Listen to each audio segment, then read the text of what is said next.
ओम श्री परमात्मने नमः। जय श्री कृष्ण। श्रीमद् भगवद गीता पंचदशो अध्याय। अध्याय का नाम। इस अध्याय में संपूर्ण जगत के कर्ता हर्ता, सर्वशक्तिमान, सबके नियंता, सर्वव्यापी, अंतर्यामी, परम दयालु, सबके सुहृद, सर्वाधार, शरण लेने योग्य, सगुण परमेश्वर पुरुषोत्तम भगवान के गुण, प्रभाव और स्वरूप का वर्णन किया गया है। एवं क्षर पुरुष अर्थात क्षेत्र, अक्षर पुरुष अर्थात क्षेत्रज्ञ और पुरुषोत्तम अर्थात परमेश्वर, इन तीनों का वर्णन करके क्षर और अक्षर से भगवान किस प्रकार उत्तम हैं, वे किस लिए पुरुषोत्तम कहलाते हैं, उनको पुरुषोत्तम जानने का क्या महात्म्य है और किस प्रकार उनको प्राप्त किया जा सकता है, इत्यादि विषय भली भांति समझाए गए हैं। इसी कारण इस अध्याय का नाम पुरुषोत्तम योग रखा गया है। अध्याय का संक्षेप। इस अध्याय के पहले और दूसरे श्लोक में अश्वत्थ वृक्ष के रूपक से संसार का वर्णन किया गया है।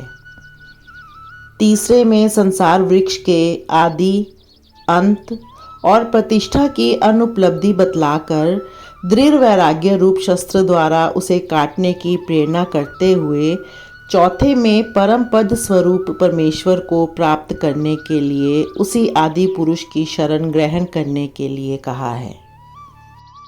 पांचवें में उस परम पद को प्राप्त होने वाले पुरुषों के लक्षण बतलाकर छठे में उस परम पद को परम प्रकाशमय और अपुनरावृत्तिशील बतलाया है।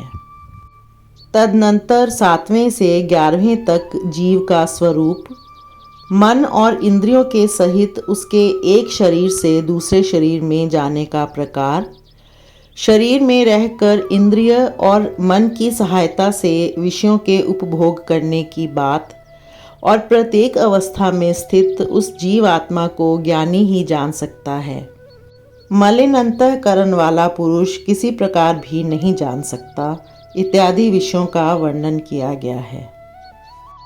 12वें में समस्त जगत को प्रकाशित करने वाले सूर्य और चंद्रमा आदि में स्थित तेज को भगवान का ही तेज बतलाकर 13वें और 14वें में भगवान को पृथ्वी में प्रवेश करके समस्त प्राणियों के धारण करने वाले, चंद्र रूप से सबके पोषण करने वाले तथा वैश्वानर रूप से सब प्रकार के अन्न को पचाने वाले बतलाया है। और 15वें में सबके हृदय में स्थित, सबकी स्मृति आदि के कारण समस्त वेदों द्वारा जानने योग्य, वेदों को जानने वाले और वेदांत के कर्ता बतलाया गया है। 16वें में समस्त भूतों को क्षर तथा कुटस्थ आत्मा को अक्षर पुरुष बतलाकर 17वें में उनसे भिन्न सर्वव्यापी, सबका धारण पोषण करने वाले अविनाशी परमात्मा को पुरुषोत्तम बतलाया गया है।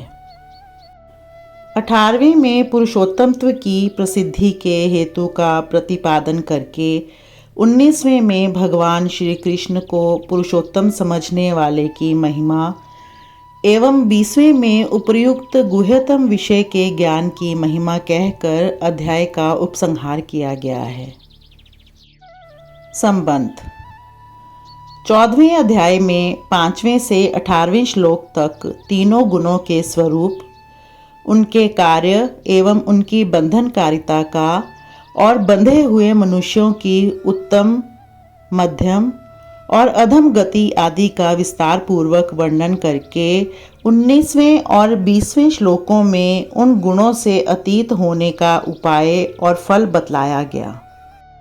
उसके बाद अर्जुन के पूछने पर 22वें से 25वें श्लोक तक गुणातीत पुरुष के लक्षणों और आचरणों का वर्णन करके 26वें श्लोक में सगुण परमेश्वर के अव्यभिचारी भक्ति योग को गुणों से अतीत होकर ब्रह्म प्राप्ति के लिए योग्य बनने का सरल उपाय बतलाया गया।